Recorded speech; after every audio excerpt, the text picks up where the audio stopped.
My understanding is you have an agreement or an announcement to make on the Brown. We don't have necessarily an agreement or announcement, Your Honor, but I will explain what's going on.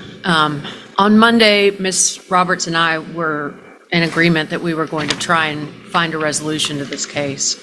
Ms. Roberts has conveyed to me just now her proposition for the resolution in this case. I'm not going to be able to discuss that with my client and get it resolved today, as he is coming across country with an RV because he currently has nowhere to live. The wife has kicked him out of the home.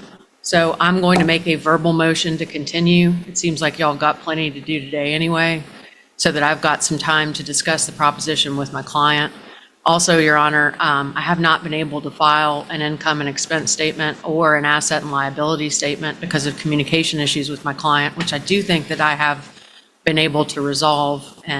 Now that the court has made it clear this case won't be heard today, the real story starts to surface. What's being framed as a scheduling issue is actually a volatile divorce dispute involving alleged mental health instability, substance abuse claims, and a child caught in the middle. As the attorneys speak carefully, the undertones are anything but calm, because this situation isn't just unresolved, it's potentially explosive. I don't believe that we have the same from Ms. Roberts either. I have mine ready to submit. Well, it sounds like to me, from what I'm told, that Mr. Van Voort, in your case, is going to take most of the day, and then after that I have a case that's behind that, Smithson versus Dixon, that has a number of motions, so it doesn't sound like we're going to get to your case. Your Honor, the only thing that I want to put on the record and make sure is that this is a situation on where we had filed the divorce because there's some significant issues. It hasn't risen to the level where I felt it was appropriate to get an ex parte restraining order, but it could rapidly get that way. We appeared on Monday, wherein my client, the testimony would show that my client had said that her husband, Mr. Brown, had left and gone to South Carolina to be with his brother, and was continually texting and contacting and emailing about his mental state, and that he didn't know what he was going to do. He has some significant mental health issues that he manages rather than by conventional medicine, by the administration of illegal drugs, and self-medicates himself. Parties have an 11-year-old child.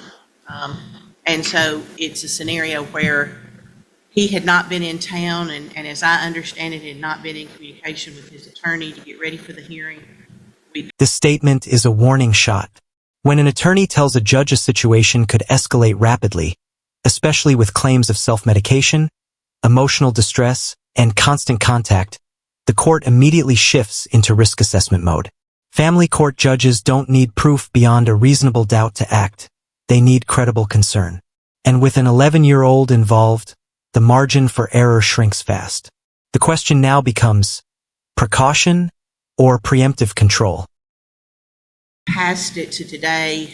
I was in court on both Tuesday, Wednesday, and Thursday of this week. So again, Ms. Jackson Smith and I were not able to discuss resolving the matter.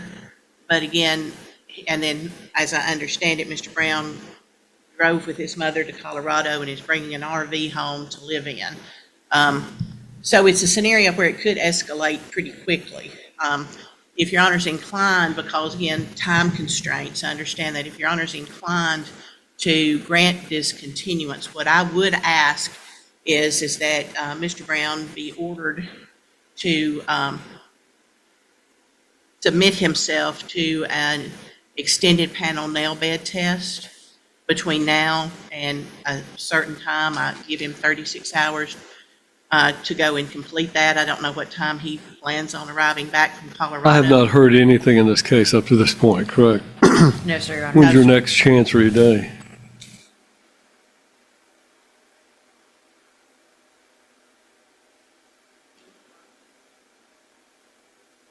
On what? That's next Tuesday. It's because I have to be in front of you in Ashland City on Monday, here on Tuesday, and then back in front of you on Wednesday. Again, Judge, I don't know that I can get it done that fast. All right. What's your next day after that? 11/6. Should be able to do that. 11/6? Judge, I apologize. I left my calendar in. That's all right.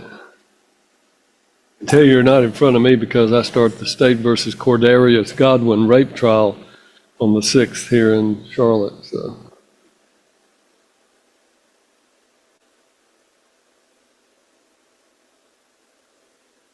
I don't, and that's a Judge Lockhart MASH day again. But that's also a Wallace day and a Turnbow day in another county. That's the only thing I'm here on 11/12. I'm here on a criminal trial. Well, if you're here on a criminal trial on the 12th, it's not going to be possible for you to hear this case, I right? think it would. Oh, that, I knew I had something on the 6th. Judge, I'm having eye surgery. So I knew I had something going on. That's next Thursday, and I'm having eye surgery, and I won't be able to see for approximately 3 to 4 days. After the 12th.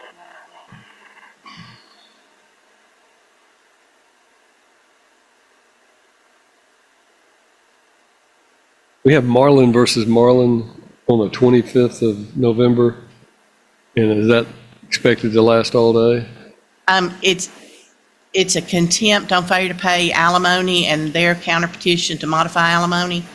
I mean, that's you and Mr. the Bates. case I'm hearing, and Doug Bates, the 17th, and I mean, I don't mind putting it on that day. I fly out that day.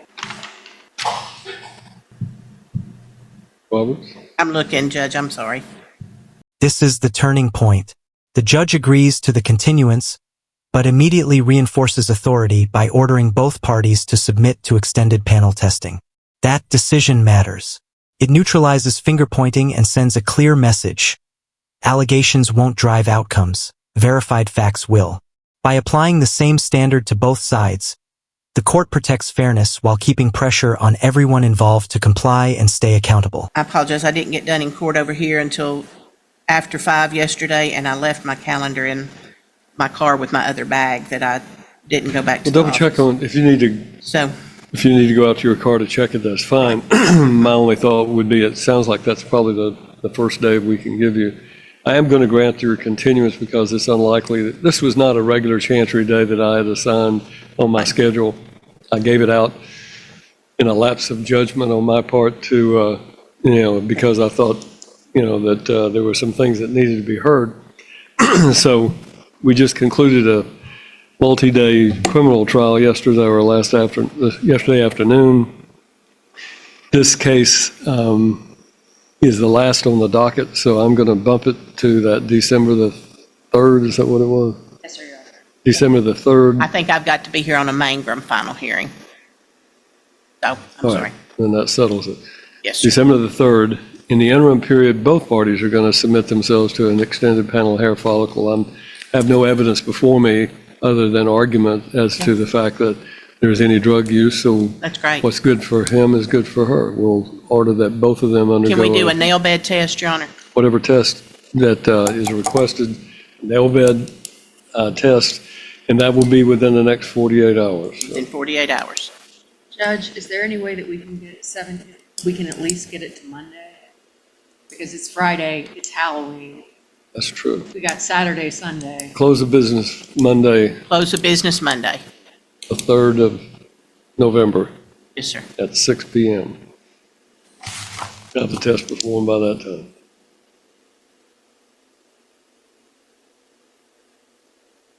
I'll do it. Thank you. Ms. Roberts is going to draw the order. Thank you, Your Honor. All right. Thank you, Your Honor. And Mr. Brown, I'll be in touch, okay? And we are ready to take up the Ferguson. I'm sorry. Yes, sorry. You and Mr. Odom were sitting there so quietly, I hated to even mention it. So. All right, page 4, in the matter of Kaz Alexander Bird. This is a motion to discontinue visitation and set a final hearing. It is, Your Honor.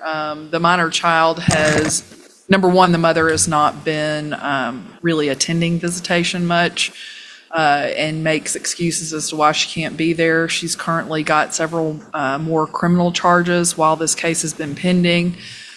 She's been aloof about it. Additionally, the child gets sick after every visit. So they're having to take the child to urgent care or to the doctor, and the doctor has asked that these visits stop also. That's not necessarily here or there, but the mother has a history of drug abuse. They have smelled alcohol on her at the visits. And frankly, she's not here today, so we're asking that this court grant us the ability. You represent her, Ms. Rodel? Judge, I'm appointed to represent her. I'm not 100% certain what happened, Judge, but we received this motion to set. It was styled motion to set in a letter. It had a motion to set and discontinue visitation with it. I came here this morning believing this was just a motion to set. It was on my calendar as a motion to set. Ms. Honeycutt, a few days after, who represents the father, had sent out an email saying she couldn't be here and asked for alternative dates. But there's no record in my file where we forwarded this to my client. And I don't know that she knew to be here. I know Ms. Duke says that she included Ms. Bird on the certificate of service. I've talked to my assistant about it this morning after I realized there was more than just a motion to set on the docket, and she can't recall forwarding it. But it would be our practice at our office to forward these type motions with a cover letter to our client, and that is not in the file. The last email communication in our records are the one from Ms. Honeycutt, probably around October 7th or so. About the same time this would have been received in the mail. But I did try to call my client this morning. It goes to a disconnected number. The call wouldn't go through. And so that's my circumstances, Judge. I asked that the motion be continued to one day next week to give me an opportunity to probably go to her residence and try to find her. And right now, Judge, she has supervised visits. That's all she has. This is not unsupervised visitation. It's supervised. If I may briefly respond. You may. I also want to hear from Ms. Smith. Oh, She's the guardian Ms. ad litem, correct? She is, Judge. Well, what I know is what I've been told, and I actually have been involved with this case. I was a guardian ad litem in the dependency and neglect case, and I know Ms. Bird has always been, during the pendency of that, a little sketchy, and that's what I know. But I definitely. I think sketchy is a legal term, if I recall my Black's Law Dictionary, so. Well, just look it up. But anyway, so like I said, I know what I've been told. I don't doubt that she's missed visits. She did that in the dependency neglect case. Are you, well, number one, I'm hesitant to suspend all contact between the mother and the child or children without some sort of evidence being presented to me. Are you prepared to do that today? We are prepared to do that today. I am sympathetic to Mr. Odel's position on this regarding whether or not his client received notice, but I will say, based on the fact that the mother's phone is disconnected and I sent notice to her last known address, I do that in any case that's ever been with the Department of Children's Services because that's what the department does. We are prepared to move forward today. I am sympathetic. When is she scheduled to have another visit? My clients offered her Saturday at 5, and she has not opened or responded to that email or text, I'm sorry. What do you have available next week? 11/2 is Sunday. Is that okay with y'all? 11/6. Oh, 11/6. What you say? Speak up. What about 11/6? You have a TPR, where is it?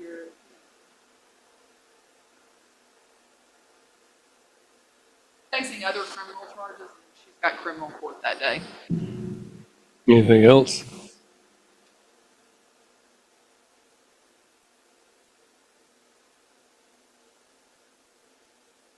I've got to be in 2 other courts already that day.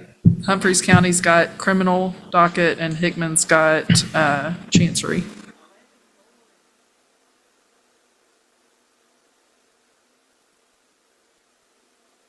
Hopefully 11-4. Yeah, 11-4 would be fine. 11-4, okay. So 11:04, you could be here in the morning.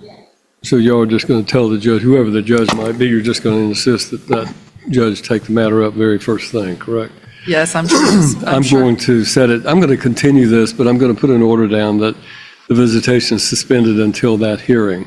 And I only do that because obviously if there's some allegations made that I haven't heard any proof on, I want to give the mother an opportunity to be heard and to respond and to be here to hear that. But in the meantime, protection of the minor child or children would behoove me to go ahead and suspend the visitation since it's only next week. So we'll just suspend the visitation until that hearing at 9 o'clock on the 4th of November. And I'll have my clients reach out to her, and I'll have, I guess, Mr. Odell will reach out to her anyways. information right now, but I'll go to the last rate. Right. Thank you, Judge. I mean, you're going to have to find some way to get in touch with your client if her number has been disconnected, but, I have the address. well, I'm continuing it out of an abundance of caution for the mother's protection, but in my opinion, she is entitled to this continuance, but, you know, it'll be up to the next judge as to whether or not it goes beyond that, because at some point, her responsibility is to stay in touch with her lawyer, so. All right, that's fine, thank you.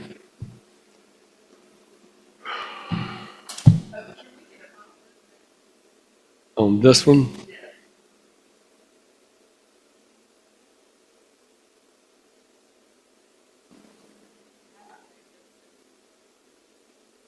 Really, the crux of the case is submitting all of her criminal convictions so that we can go through that. This is a pretty- termination of parental rights. Yes, Your Honor. Does he have a lawyer? Has he? He does. Miss Honeycutt. I told her I would text her any dates we got.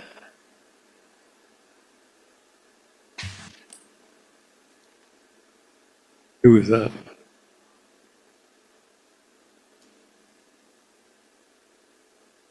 I can do the 6th.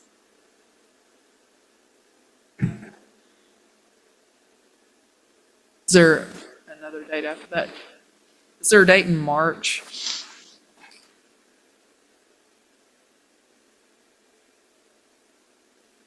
The 5th and the 6th both work for me. Okay. March the 6th. I'll text you. March 6th? Uh-huh. You know what that day is, right? Why do I continue to try to educate you all of you lawyers about certain historical days? I do know that date, though. Yeah, then what is it? Not the Ides of March. It's March 6, 1836, You're the right. day the Alamo fell in San Antonio, Texas. So I always thought that my namesake, or that I was named after David Crockett. And so I've always had a love for history, and I've been to the Alamo in San Antonio several times. But the fact of the matter, my mother somehow thought mistakenly that I was named after David in the Bible, but I know it was after David Crockett because Fess Parker was playing David Crockett on Disney while I was a child, so I knew that was why I was named that. So That's perfect, Judge. I'm sure it is. This hearing wasn't about final answers, it was about damage control. The court balanced delay with safeguards, ensuring neither parent could weaponize time or accusations. Drug testing, suspended actions, and a firm future date all signal one thing. This case is moving forward under close supervision. Now it's your turn. Did the judge strike the right balance between caution and control? If this case caught your attention, like the video, share your perspective in the comments, and subscribe for more real courtroom breakdowns you won't see anywhere else.